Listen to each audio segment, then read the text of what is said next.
Afurri kuni salaalee qofaa miti. Isheen jiraatu gara raaraa sitti hojjetan dariitu. Wayyoo daffaala kaanimba. Maaliif inni kukkubdi bargalgalaa ganama? Maal jettee? Yesuus jira jettee abbaa kooti jette. Dinkiidha hedduu ajaa'ibaa. Sammuu irratti kan hojjetamte. Karaatti hambisa kan jettu. Daa'imni dhaabbatan. Dhibee dugdaatiin rakkisa. Dhibee miillaatiin rakkisa.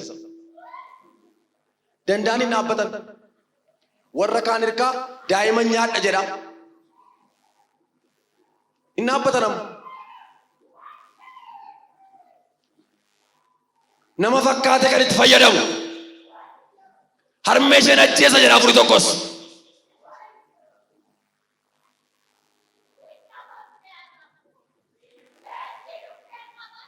Eessaa dhuftan? Warra meexxiiti? Yaa? Meexxii? Maal gochuudhaaf ishee? Ishi. Ishi. Ishi. Ishi. Yoo maraachuudhaaf? Yaa? Kuma meeqa? Maal gochuudhaaf? Koi.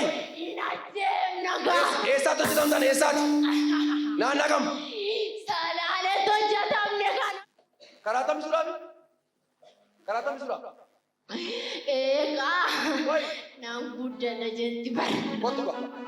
Maaliif guddata? Guddattu? Akka hin guddanne goona Koi. kana jetti. Na ilaali. Koi. Jaalatti.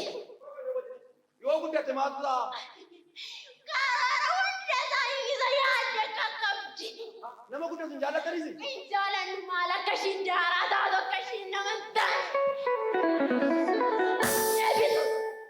Isheen nama guddaa taati. Inum guddatti. Eeyyee. Karoora ittiin qaqqabdi. Na dhaga'iikaa. Qoraa jaalle. Na dhageessa? Eegaa. Ishee eeyyee kaa. Maaliif inni kukkubdi bargalgalaa ganama? Maal jettee? Yesuus jira jettee abbaa kooti jetti. Warri Yesuus jira jedhan diina gubu'ame. Warri Yesuus jira jedhan diina gubu'ame. Koi. Afurri kuni salaalee qofaa miti. Isheen jiraatu gara raaraa sitti hojjetan dariitu. Wayyoo daffaala kaanimba.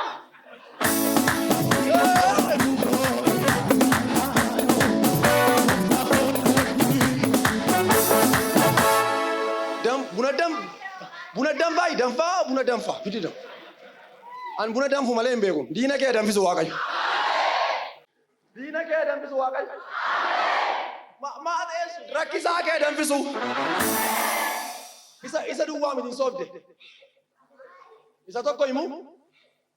Footoo ishee achi jira.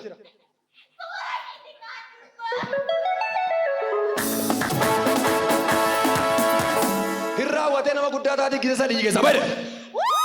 Tokko. Isa dhumaa gara bitaa.